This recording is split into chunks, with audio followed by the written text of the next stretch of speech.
Please note, some content may be emotionally challenging due to its sensitive nature. While the film uses various public sources and individual perspectives, it does not directly represent the views or feelings of the victims' families or the entire El Paso community. Our focus is on the Healing Garden as a symbol of unity, resilience, and healing. This film, developed with deep respect for all affected by the tragedy, serves as a testament to the spirit of El Paso, aiming to honor the memories and experiences of those impacted.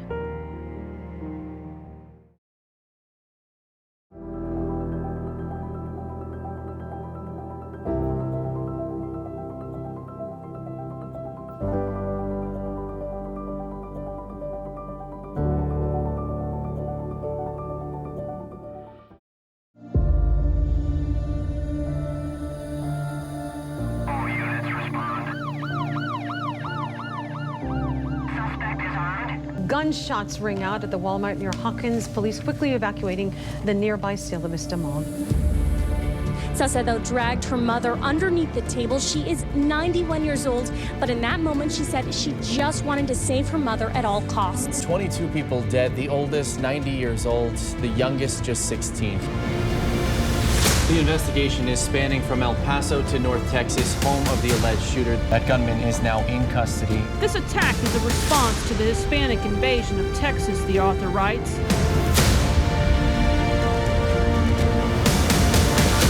I just want to know where my mom is. Some people didn't make it out, and it was very sad.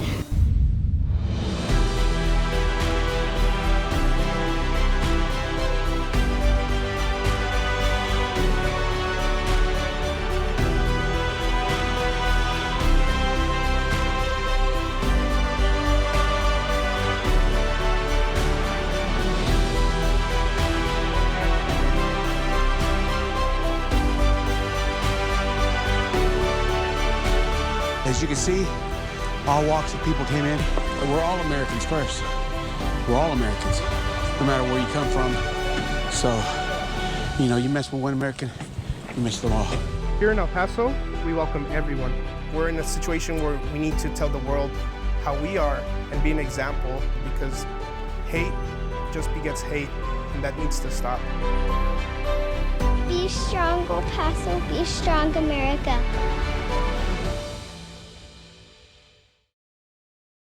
It was difficult.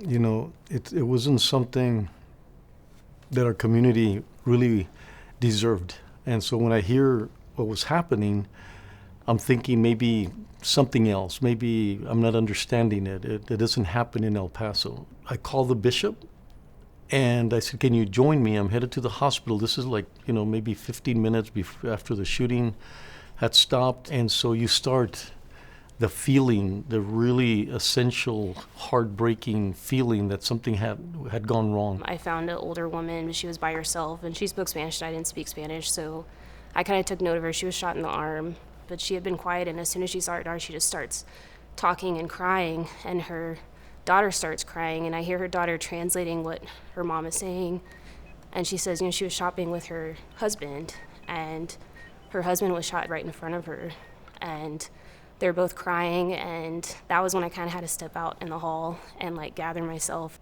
We knew the first patient tragically died with a gunshot wound to the chest. We can't focus on what we lost. Can't focus on the pain of one person down. We have to keep focusing on the next person coming in, next person in the chain of life, and in that chain of legacy to really take care of the next person. And that person was my patient. His family ran a dry cleaning shop. They came here for a safe community, for shopping. We all think that this is a wonderful, safe, family-oriented community, and that's what they came here for. And tragically, he nearly lost his life shielding his wife and daughter from gunshot wounds. We walked towards the emergency, the chaos, the looks on the doctors' faces, the immediate, even during that time, within minutes, I started hearing about people donating water, people wanting to help, and everybody in the community wanting to do something. After the events of August 3rd, I think we've shown just how truly strong we are and united we are as a community. It's beautiful to see people come together and embrace one another after that happened. And We have a special bond as a city that I think other people don't understand until they come to El Paso and actually realize it for themselves. When we were all witness to all those gatherings that we had, day in and day out, several weekends, because we were covering it.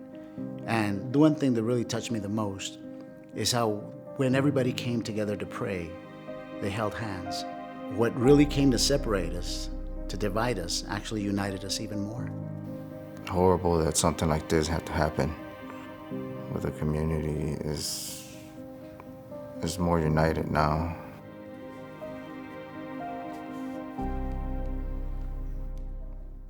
To protect the kids. You feel the sincerity, you know, when you run into somebody, and you know, just the community here is to me is the most loving community that I've ever known. You know, all together, you know, the way we are right now, united, we will get through this. We will get through this. People that you meet, it's amazing because they give you strength. They are always so kind, and you know, this feeling that I have is indescribable. To lose a son, but this people that you don't even know tell you, they give you comfort. You know, they tell you that we are in their prayers, and so I feel the unity that something so awful, something good can come out of it. People will come up to us and they start crying and they tell us how strong we are. And I think we're strong because everyone else is making us strong with all the love and support that they show us. And so the tears that we cry privately, those tears we're able to hold those tears publicly because others are crying for us. We've experienced people that have come to our shop. In the case of an officer which works for the sheriff's department, he walked into our shop not knowing that it was me. When he recognized who we were, he completely broke down and brought it to my attention that he was that day helping other members of the sheriff's department and the police department and all the law enforcement agencies that were there. I think everyone after the tragedy happened says, how can I contribute? What can I do in my role, in my job as a member of the community to help out just a little bit? Well, I really do like lemonade stands. I wanted to do them. I'm like, Papa, can I do a lemonade stand to donate some money? He was like, sure, tomorrow. And then I felt really bad for them, so I made a lemonade stand. And then my mom counted the lemonade money, and then she said, look, come Chava, we got $700. It gave me an opportunity to show what it's like to be an El Pasoan. Just like you have, a young man that, comes up with $700 to help the costs. Everybody I talked to was trying to figure a way how to contribute. And I've always said, I'll keep saying, it's a community that should be looked at by the rest of the communities throughout the country, because that doesn't happen very often. I had 5,000 emails that first day, people asking what they could do and people giving gifts. And it just went from there. By the end of it, the foundation had raised about $8 million.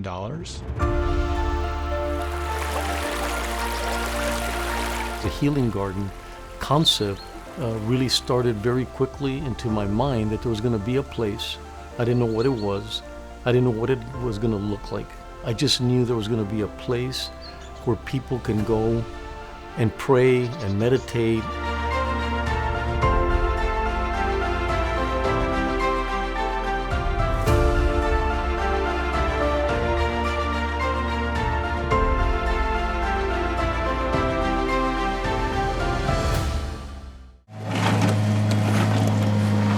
We had been working with the county park department and Veronica Myers, who's the parks director. And then all of a sudden Joe Rosales from Jar Concrete says, I will pitch in and put in a bunch of concrete and we'll mold this thing. Muy bien. And the foundation had some money to put into trees and to put into planting, and all of a sudden you had that same thing that had happened before a year later.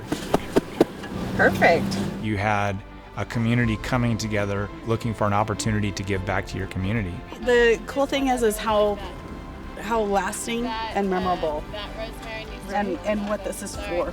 And then I started getting phone calls of individuals wanting to donate the concrete, people wanting to donate for the money for the plaques. And these are very quality things that happen.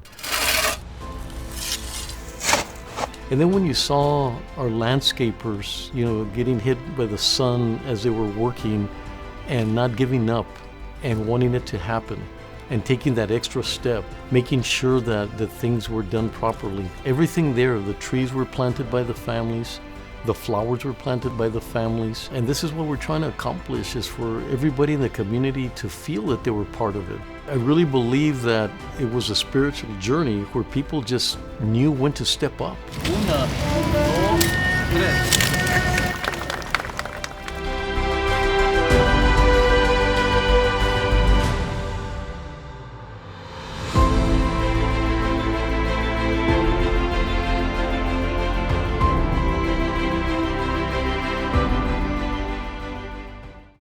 It's important for the community to go through the healing process, because a lot of times there's no other place for it to be available.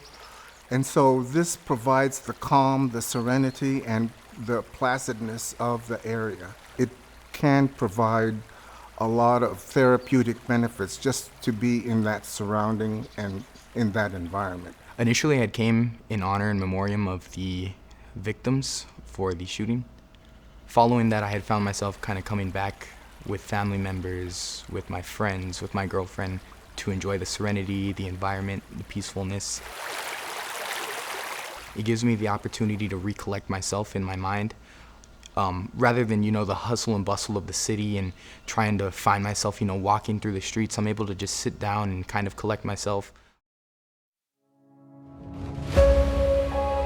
I'm very glad that it's now a memorial. It's a national memorial, both by Congresswoman Escobar in the U.S. Senate.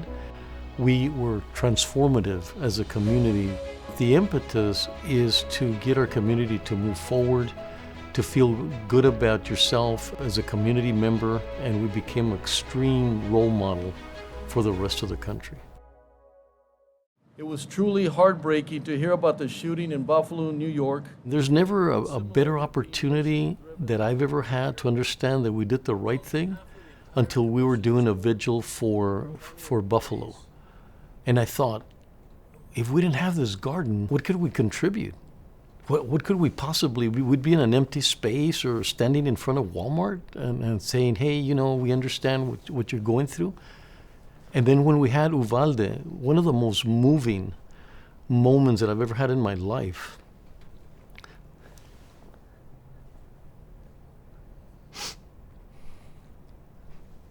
is seeing the pictures of the children. The representatives were there, Cesar Blanco. We couldn't talk. We couldn't talk. We had just seen a picture of a young boy an hour before he got killed, taking a picture with a trophy with his family. But we were able to honor them. Who we are people who live together and work together and live in this wonderful city, and we need to be able to grieve and mourn and remember and honor the people who went through this, whether they were killed or not. We've all been through something, and that's why these things are important. And we want our kids to know what happened, and may it never happen again. When we lose someone, you honor them by doing something great for them. Since they're no longer here, you finish their story for them.